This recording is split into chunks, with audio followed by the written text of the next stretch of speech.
I am Andre. I serve at this shrine as a humble smith, forging weapons. In battle, your weapons are your only friends. Forge them well, and they won't let you down.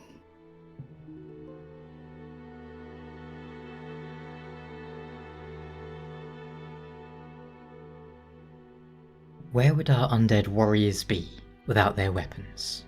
In a situation even more dire, no doubt. Throughout the Dark Souls series, therefore, the blacksmiths have been some of the most important characters, those who lead our undead to greater arms and armour. And when you think of blacksmiths in Dark Souls, you invariably arrive at Andre of Astora, one of the most important characters when it comes to progressing through the world. But how about in the story? On that point, he's not too important. Or is he? Enigmatic characters are hardly a rarity in Dark Souls, but Andre of Astora has always been an intriguing one. Andre's focus is on smithing, and almost every line of his dialogue reflects this.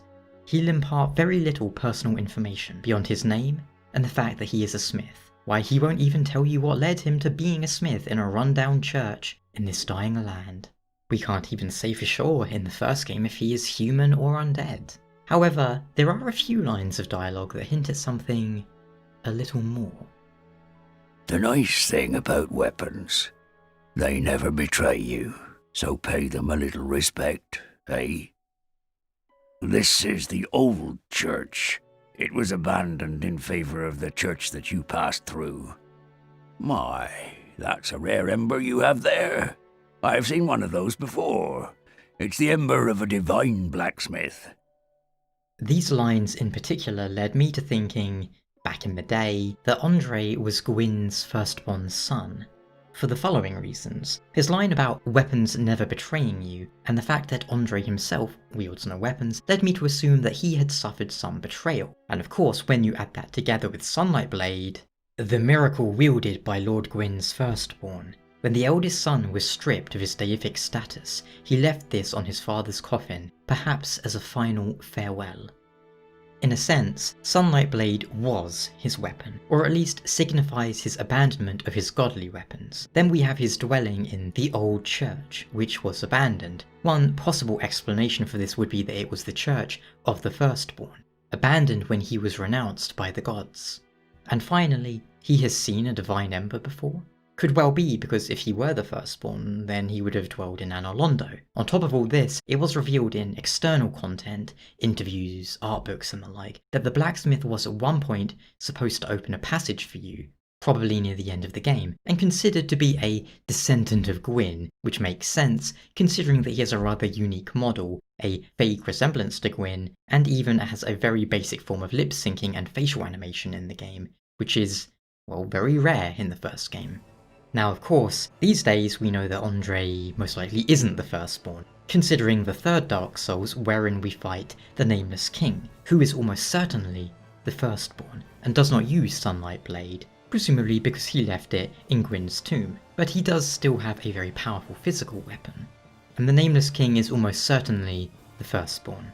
Still, the question remains, who is Andre in that case? No more than he appears to be?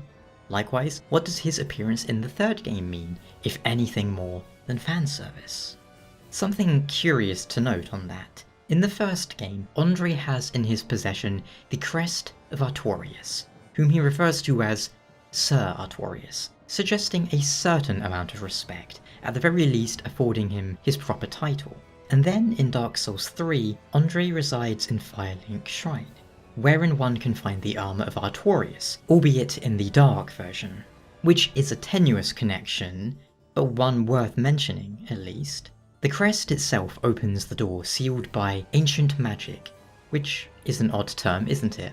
Not many of the gods used ancient magic. If you remember the orange fog gates in the first game, those are sealed by the Old Lord's power or something along those lines. And the gods' powers are usually regarded more as, well, miracles than ancient magic. Still, Seath and Gwyndolin could have been the culprits, or it could have been sealed by humans, such as those of Ulasil, whose sorceries are both ancient and golden. Meanwhile, Andre in the third game never remarks as to his origin in Astora, strangely enough. His dialogue is slightly different, but otherwise he appears to be the same character. And now, this is a strange notion, but I feel like this version of Andre is a sort of artificial version, if that makes sense. Not that he is a robot, but in that he exists solely to keep Firelink Shrine operating in the way it is supposed to. In the same way that the Lord of Cinder is not a true person, but more an amalgamation of those who have linked the fire. It is summoned by the bonfire itself or other strange connected forces. I feel that, likewise, Andre serves a similar role, brought back to smith weapons and enable the undead warriors to pursue their goals, in an interestingly neutral manner, considering the following lines. Overstep not your bounds, cousin. I may serve, but I'm no slave. I have business I must attend. Begone. Lords, where did you happen upon this coal? This is much too dark. I see the abyss in it. Yet a smith I remain. I won't turn down a request. But forget not, your fight is for the flame and for your fellow kin, just like mine. A cursed fate this may be, but hope remains, does it not? My, the coal of that peaceable giant. Seems like ages past. I imagine his passing was long ago. I miss the old bugger, I do. He's no slave, not like a certain slave knight we have encountered, but that last of which would imply that he is the same Andre. Not because the first Andre mentioned that blacksmith, but that he existed during that time frame. And if it is the same Andre, and then he does retain memories of that time long ago, which of course leads to another option. Perhaps there are many Andres, and they are all one in a sense. Some people will doubtless point out that the petrified blacksmiths we encounter now and then all look identical to Andre. So, are there many Andres? Perhaps 1,000 Andres. Incidentally, doesn't Sen mean 1,000 in Japanese? Sen's fortress? And no, I'm not really being serious there, I just thought it was funny. But if all these smiths exist to serve the undead warriors, well, who made them and why? See, there are other blacksmiths who are different from Andre. In the first game, for example, we have Rickert of Vinheim and Vamos, and in Dark Souls 2 we have two smiths, Lenigrast and Macduff. Strangely though, Lenigrast remarked that the art of embers and their use was lost years and years ago, even though Macduff is able to utilize the art of embers.